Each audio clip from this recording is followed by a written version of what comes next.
Family, let me ask you something personal today. Have you lost your worship? I'm not talking about songs or Sunday routines. I mean that real, burning love that makes you stop everything just to be with God. You see, it's possible to be busy for God, doing things that look right, and yet miss the very heart of it all, relationship.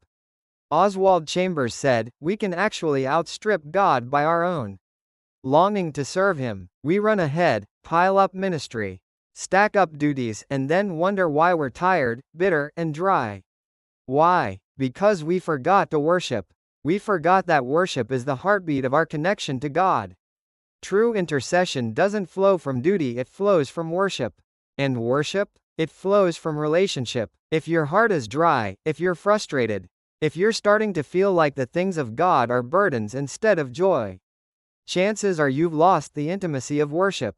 And when that goes, something dangerous happens. Your heart gets hard. You get tired. Despair starts to creep in. That's not just theory, it's history. Look at Germany, once the birthplace of reformation. A nation that drifted from worship, lost its relationship with God, and ended up hardened, capable of unthinkable cruelty. And that's not just about nations. That happens to individuals. That could happen to us. Cain was the first example. He brought an offering to God, but it was casual, convenient, without real heart.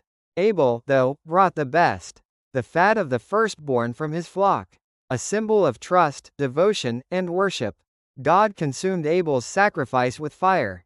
Cain's was left untouched, and in his anger and envy, Cain murdered his own brother.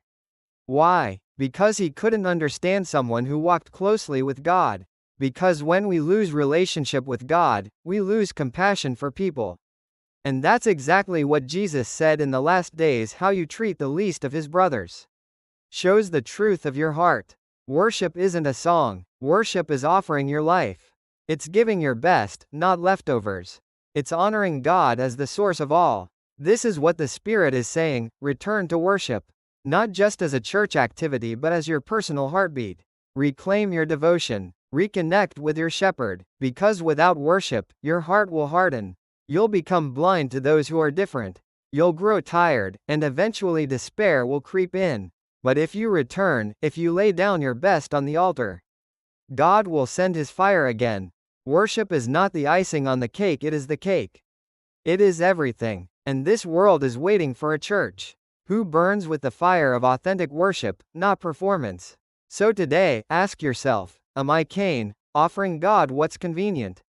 Or am I Abel, offering my best? Because I know who He is?